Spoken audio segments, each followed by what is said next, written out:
khai này là sống tòng phá máy mà hừa lùng khiều theo nó nó khai con khắp chiều muôn trôm đùng com mấy ngàn nồng chôm lan chôm bỏ khai nương đỏ hòa có những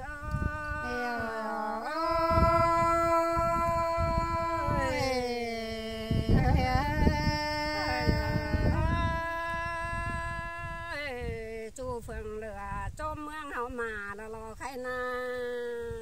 lại đúng bà pì nong trong khắp sừng ra hư đây nè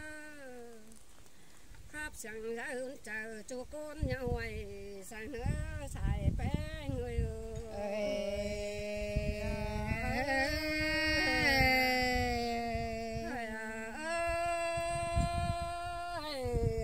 chú hoài chú long phùng tắm phụ sùng bây giờ sen nọc bánh su quà có nhung phùng hoàng hao mẹ ngán ổn đen ngán ổn chòm lan chôm cái tuyến khăn hướng đồ lò hòa có những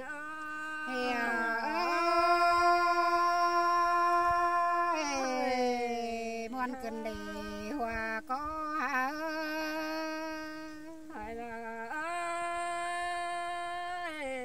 khăn nang nằng đình mang hao sáng đồ lên nó hoàng án nằng phá máy phương phá mỹ lùng nó lẽ hoặc có những người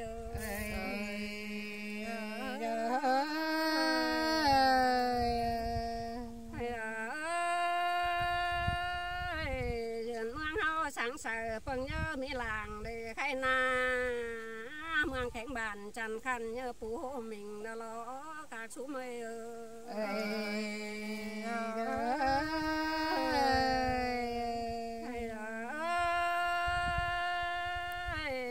trang phanh sườn chú phân bỏ khổn sang nó khai ni nó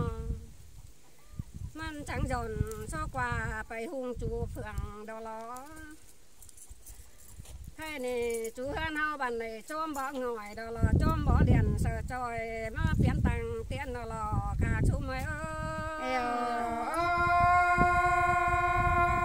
mẹ đó là mẹ đâu nó hòa có làn phanh nhân ép sàn bàn bao phiên tên điện tay đó là hung sống chẳng có lo tổ tang si ăn đi đó lo tivi tặng đạt vậy mấy hôn chờ anh đó lo các chú mới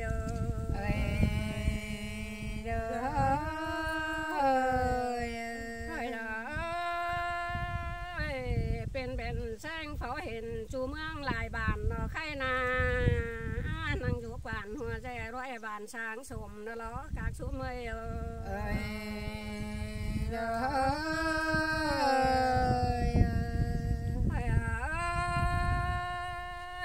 có bữa giờ mang hao bom hôm cần sang tèn qua nó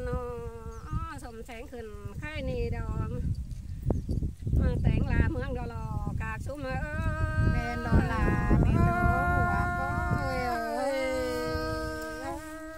là mương xuân sương hàng mi đi là lo khai na là bàn mi máy xây nướng đồ lên nó hòa mương mi loa phát tèn phát quan nhoi rồi đó lo hoặc có những người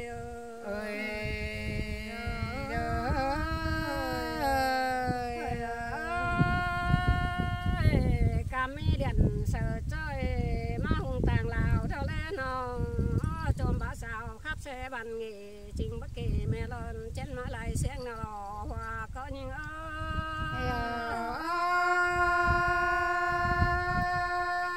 mẹ nó là mẹ nó mẹ em ơi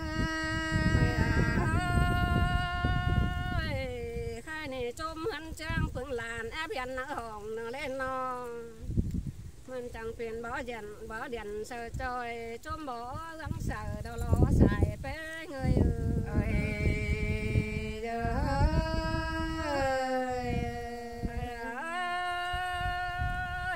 chôm sang xe khai bày hai pu mã bàn nó lên nó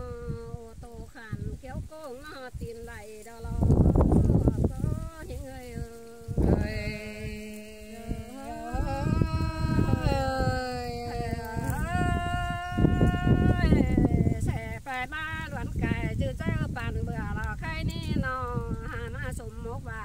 chưa má môn chờ má cơn đi hoa có những ơi